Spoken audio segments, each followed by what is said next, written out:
റിയാസുമാര് നിയാസുമാര് ഇതാ ഏതെങ്കിലും വലിയ രാഷ്ട്രത്തിൽ നടക്കുന്ന ഫുട്ബോൾ മാമാങ്കത്തിന് വേണ്ടിയിട്ട് അവരൊക്കെ അതിരറ്റ് സ്നേഹിച്ചതിന് വേണ്ടി എല്ലാം സഹിക്കുന്ന ചെറുപ്പക്കാരെ, ജീവിതത്തിൽ ഒരിക്കൽ പോലും മുത്തുനബിയോട് ഇങ്ങനെ ഒരു സ്നേഹം തോന്നിയിട്ടില്ലല്ലോ, ഒരു ആദരവ് തോന്നിയിട്ടില്ലല്ലോ, ആരാധന തോന്നിയിട്ടില്ലല്ലോ. മുത്തുനബിന്റെ ഫാൻസുകളില്ലല്ലോ, അർജന്റീനയുടെ ഫാൻസുകളില്ലേ, അതേ ബ്രസീലിന്റെ ഫാൻസുകളില്ലേ, മഞ്ഞപ്പടകളില്ലേ, നീലപ്പടകളില്ലേ, അതിനു വേണ്ടിയിട്ട് ആയിരങ്ങളും പതിനായിരങ്ങളും ചെലവഴിക്കുന്നവരില്ലേ, അതിനുവേണ്ടി പലതും ത്യജിക്കുന്നവരില്ലേ. ഞാൻ ചോദിക്കുക, ഈ താരങ്ങളോടുള്ള സ്നേഹത്തിന്റെ 100% പോയിട്ട് 1000% നിങ്ങൾക്ക് മുത്തുനബിനോടുണ്ടോ? സിദ്ദീഖുൽ അക്ബറിനോടുണ്ടോ? എംബാപ്പയോടും അതുപോലെ തന്നെ മെസ്സിയോടും നെയ്മറോടും റൊണാൾഡോയോടൊക്കെയുള്ള സ്നേഹത്തിന്റെ 1000-1 പോലും നിങ്ങൾക്ക് മുത്തുനബിനോടുണ്ടോ? സഹാബത്തിനോടുണ്ടോ? ഈ മഹത്തുക്കളോടുണ്ടോ? അവരെ ഫാൻസാണ് ഞാനെന്ന് പറയാൻ ചങ്കൂറ്റമുള്ള മുസ്ലിമുണ്ടോ?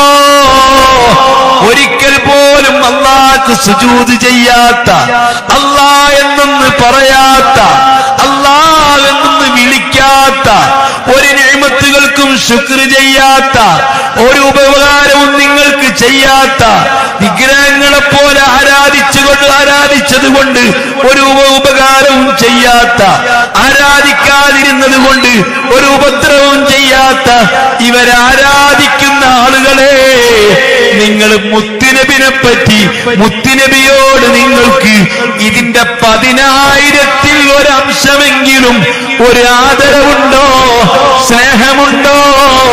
നെഞ്ചോട് ചേർക്കുന്നുണ്ടോ? ഇഷ്ടപ്പെടുന്നുണ്ടോ? പിൻപറ്റുന്നുണ്ടോ? തങ്ങളെപ്പറ്റി പറയലുണ്ടോ? അതൊക്കെ കഴിഞ്ഞ് സുബഹി നിസ്കരിക്കാൻ വരുന്നുണ്ടല്ലേ, ജമാഅത്തിന് പങ്കെടുക്കുന്നുണ്ടല്ലേ, വേറെ പലതും ചെയ്യുന്നുണ്ടല്ലേ, കൂട്ടത്തിൽ ഇതുമല്ലേ. സിനിമകാരെ രാവായി കഴിഞ്ഞാൽ, പകലായി കഴിഞ്ഞാൽ അവനവന്റെ ഫാൻസിന്റെ കളിക്ക് വേണ്ടി ഉറക്കമൊഴിച്ചുകൊണ്ട് കളിക്കുന്ന ചെറുപ്പക്കാരാ, നീ മക്ബറകളിൽ പോയി സിയാറത്ത് ചെയ്യുന്നുണ്ടല്ലേ? നിന്റെ മക്കളോട് നിനക്ക് താല്പര്യമുണ്ടല്ലേ? ഈ കളിയുടെ സമയത്ത് മറ്റൊരു ചിന്തയുമില്ലാതെ തകരുന്ന മുസ്ലിമേ, ജീവിതത്തിൽ നിന്റെ ഹബീബായ തങ്ങളോട് ഈ ഉള്ള സ്നേഹത്തിന്റെ 10,000-1 പ്രകടിപ്പിച്ചിട്ടുണ്ടോ? ഒരു 100 സലാത്തെങ്കിലും ചൊല്ലിയിട്ട് ഇഷ്ടത്തോടുകൂടി നീ ചൊല്ലിയിട്ടുണ്ടോ?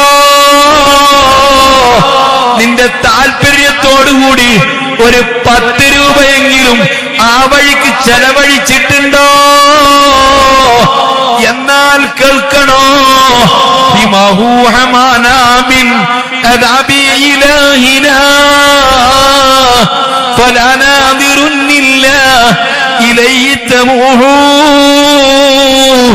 നിന്റെ കാൽ വായിൽ കൂടി ചങ്ങല കയറ്റി പിന്ദ്വാരത്തിൽ കൂടി പുറത്തേക്കെടുത്ത് ആ ചങ്ങലയിട്ട് മലക്കുകൾ നിന്നെ വലിച്ചുകൊണ്ടുപോകുന്ന ദിവസമുണ്ട്.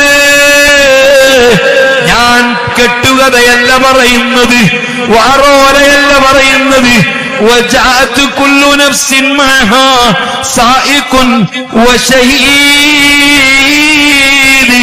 ഓരോരുത്തരെയും വലിക്കുന്നവരുണ്ട്, പിറകിൽ നിന്ന് തെളിക്കുന്നവരുണ്ട്, റക്കീബ് എത്തിയതുണ്ട്, റക്കീബ് നിന്റെ മുന്നിൽ കൈകൊണ്ട് വലിക്കുന്നുണ്ട്, ചങ്ങലയിട്ട് വലിക്കുന്നുണ്ട്, അത്തീദ് പിറകിൽ നിന്ന് തെളിക്കുന്നുണ്ട്, റബ്ബിന്റെ മുമ്പിൽ നിർത്തുന്നുണ്ട്.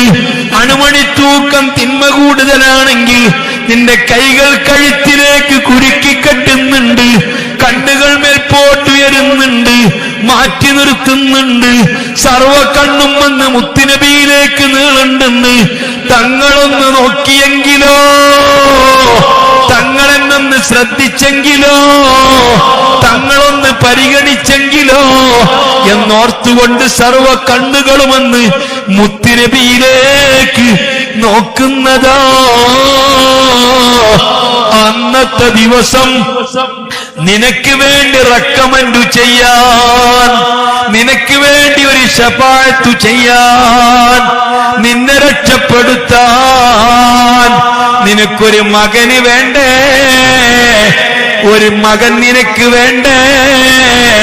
ദുനിയാവിൽ നീ എന്റെ മക്കളെത്ര സമ്പാദിച്ചിട്ടെന്ന്, വലിയ വീടുകൾ വെച്ചിട്ടെന്ന്, കോടീശ്വരന്മാരായ മക്കളുണ്ടായിട്ടെന്ന്, കോതേ വലിയ സാലറി വാങ്ങുന്ന മക്കളുണ്ടായിട്ടെന്ന്, സ്ഥാനവും മാനവുമുള്ള മക്കളുണ്ടായിട്ടെന്ന്, അന്നത്തെ ദിവസം നിനക്ക് വേണ്ടിയിട്ടൊന്ന് റെക്കമെൻഡ് ചെയ്യാൻ പ്രിയപ്പെട്ട ഉമ്മ, എന്നെ നൊന്ത് പ്രസവിച്ച ഉമ്മയാ, പ്രസവത്തിന്റെ നോവനുഭവിച്ച ഉമ്മയാ, മലയൂട്ടിയ ഉമ്മയാ, താരാട്ടുപാടിയുറക്കിയ ഉമ്മയാ, എന്നെ പഠിപ്പിച്ച ഉപ്പയാ, എന്റെ വളർച്ച മുഴുവൻ ഉപ്പയുടെ വിയർപ്പാണ്. രക്ഷപ്പെടുത്തല്ലാ എന്ന് നിനക്ക് വേണ്ടിയിട്ട് ഒരു വാക്ക് പറയാൻ ഒരു മകൻ വേണ്ടേ? മക്കള് വേണ്ടേ? അത് സാധ്യമാവണമെങ്കിൽ നുബുവത്തിന്റെ തൊട്ടടുത്ത് സ്ഥാനത്ത് നിൽക്കുന്ന ആലിമീങ്ങളാ,